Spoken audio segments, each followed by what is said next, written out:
When we try to understand the story of the United States and its rise to become the world's leading superpower, we often look to its people, its ideas, or its political system. We talk about democracy, innovation, and the spirit of its citizens.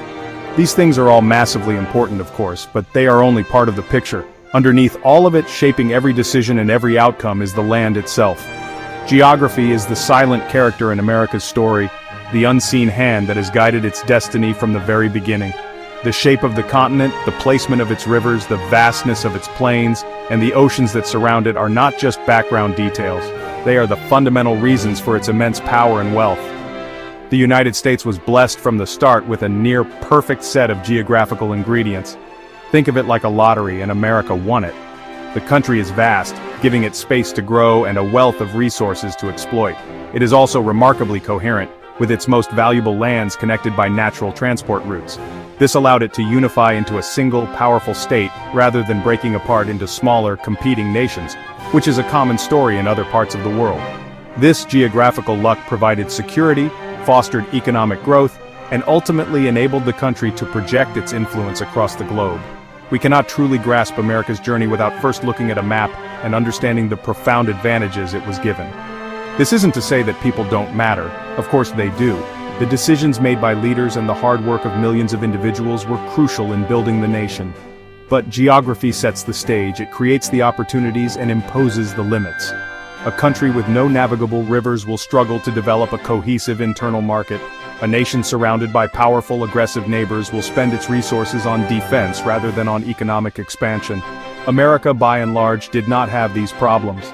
Its geography provided a foundation so strong that it could withstand political turmoil, including a brutal civil war, and still emerge more powerful. It is the platform upon which the American experiment was built. Therefore, to truly comprehend American power, we must begin with the physical reality of its territory. We must look at the natural features that protected it, fed it, and connected it. The story of America is not just a story of people and politics, it is a story written on the land itself. It's a tale of how two vast oceans created a gigantic safety barrier, how a network of rivers acted like a natural highway system for trade, and how some of the most fertile soil on the planet became the breadbasket for the world. This is the starting point for understanding how a former colony became a global hegemon, a journey profoundly shaped by the earth beneath its feet. Imagine a massive castle, protected on two sides by enormous, uncrossable moats. That is the strategic reality of the United States. To its east lies the Atlantic Ocean, and to its west, the vast Pacific. These two bodies of water are not just geographical features, they are the country's greatest defense mechanisms.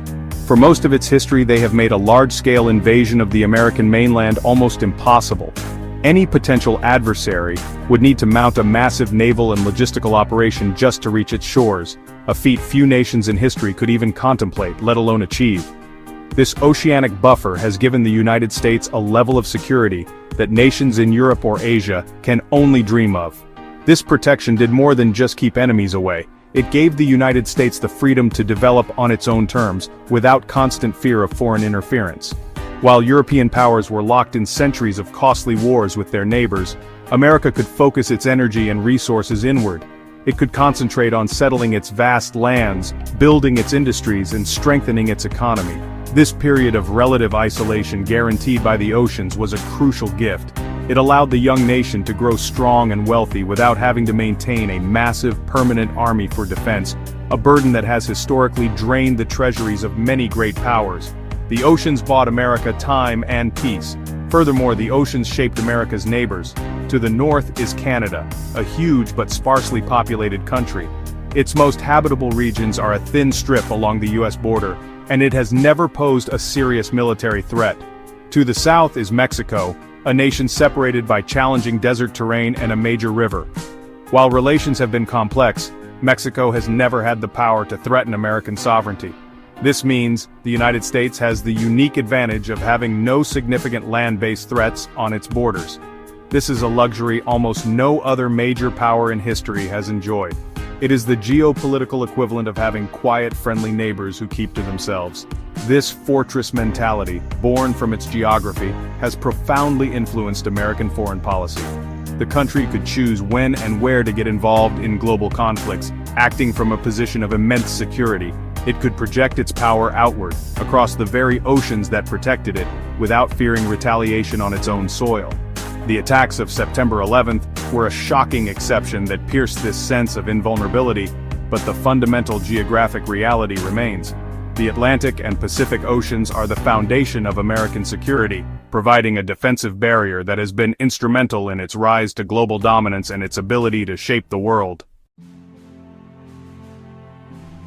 If the oceans provided America's defense, then its interior provided its wealth. At the heart of the United States lies the Great Plains, a vast expanse of incredibly fertile land. This is the agricultural engine room of the country, and to a large extent, the world. But this amazing farmland would be far less valuable if you couldn't get the crops to market. This is where America's other great geographical gift comes in, its incredible river network. The Mississippi River, and its many tributaries like the Missouri and the Ohio, form the largest navigable waterway system on the planet. This network acts as a natural superhighway for commerce, connecting the agricultural heartland to the sea. Imagine trying to transport millions of tons of grain, corn and soybeans by horse and cart over thousands of kilometers. The cost would be enormous. But floating it all down a river is incredibly cheap and efficient. This river system allowed early American settlers and farmers to move their goods from deep within the continent to the port of New Orleans, and then out to the rest of the world.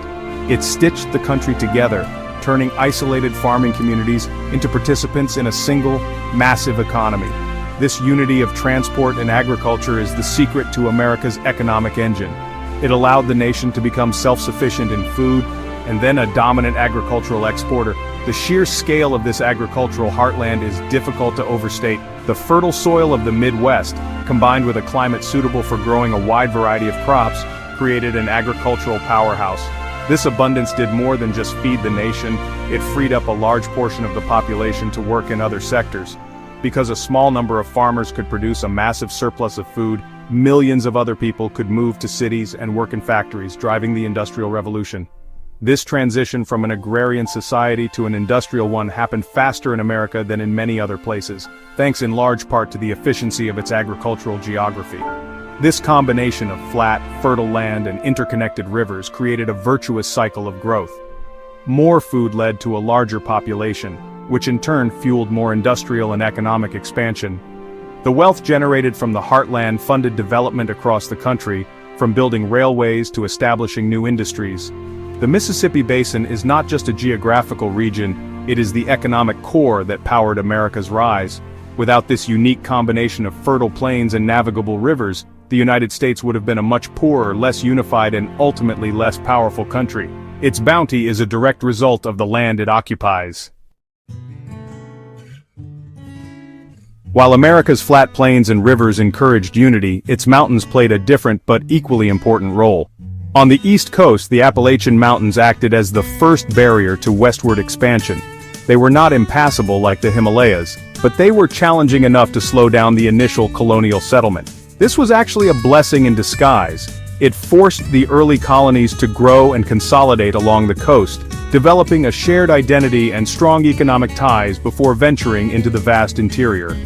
The mountains acted as a temporary container, ensuring the young nation was cohesive and strong enough before it began its great expansion westward.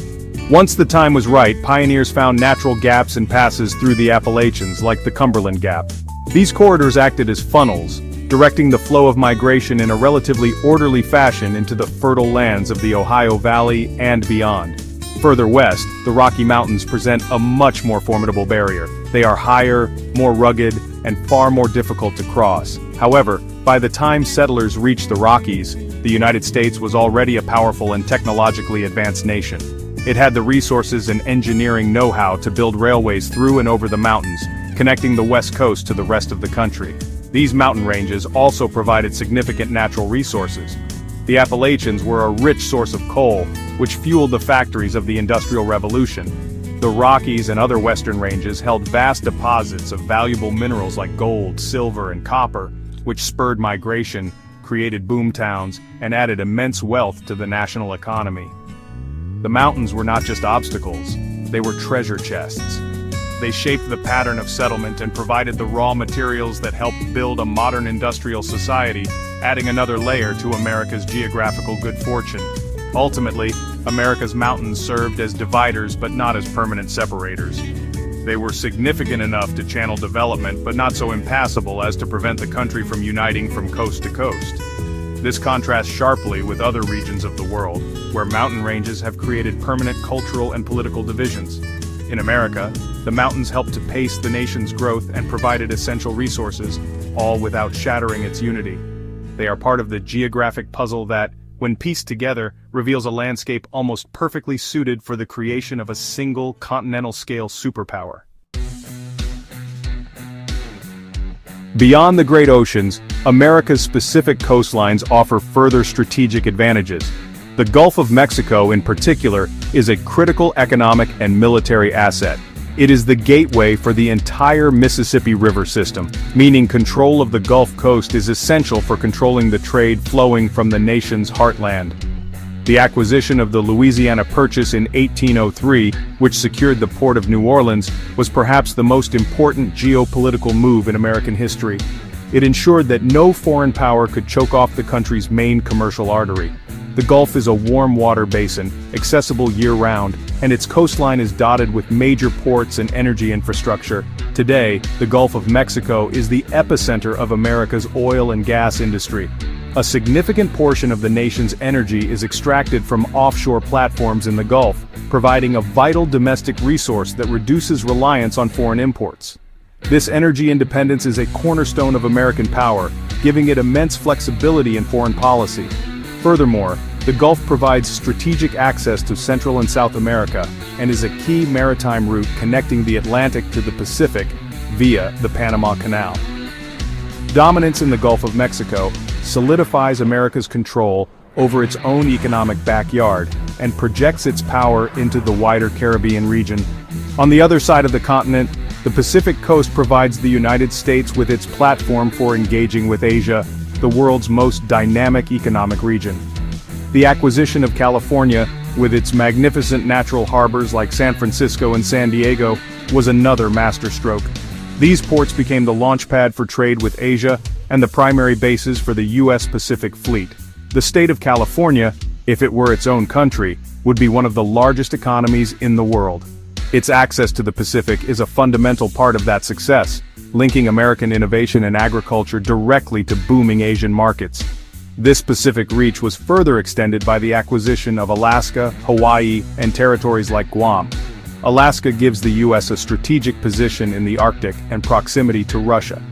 Hawaii, situated in the middle of the Pacific, is an unsinkable aircraft carrier and a vital military and logistical hub that allows the U.S. Navy to project power across the entire ocean. Guam serves a similar purpose in the Western Pacific, placing American forces on Asia's doorstep. These Pacific assets ensure that the United States is not just an Atlantic power, but a true global one, with direct access and influence in the two most important oceanic arenas on the planet. The story of America's rise is inextricably linked to its geography. The land provided the security, the resources, and the transport networks that allowed a nation to grow into a superpower. However, a map is only a set of opportunities. It takes people and effective governance to unlock its potential. Americans successfully harnessed their geographic advantages by building infrastructure like canals and railways, establishing a political system that held the vast country together, and developing technology to overcome natural obstacles. Geography provided the blueprint, but human action built the house. The land offered a promise, and for centuries, America fulfilled it. However, the same geography that has been a source of strength also presents ongoing and future challenges. The long, porous border with Mexico, once a minor concern, has become a major political and social issue, highlighting that even good borders can create complex problems. The very coastlines that foster trade also expose the country to hurricanes in the Gulf and Atlantic, and rising sea levels linked to climate change threaten major cities like Miami and New Orleans. The fertile plains of the Midwest are vulnerable to droughts and extreme weather, which could jeopardize the nation's food supply in the future. Geography is never static. Its challenges evolve over time. Moreover, in a world of new technologies, The meaning of geography is changing. The oceans are still massive barriers, but long-range missiles, cyber warfare, and economic interdependence have reduced their protective power. Global rivals can now challenge American interests without ever needing to cross an ocean. While America's internal geography remains a source of immense strength, its external security is no longer as guaranteed as it once was. The very interconnectedness that America championed now means that problems in distant parts of the world can directly impact its own stability and prosperity. So, will geography continue to be America's greatest ally? The fundamental advantages remain. The vast, resource-rich and connected landmass is not going anywhere. The Mississippi River will continue to flow, and the plains will remain fertile. These core strengths will likely ensure that the United States remains a major global player for a long time to come. However, the nation must now contend with new geographical realities, a changing climate, modern security threats, and a more competitive global landscape. The map that once offered clear and simple advantages now presents a far more complex set of challenges. America's future success will depend on its ability to adapt to this new, more complicated world.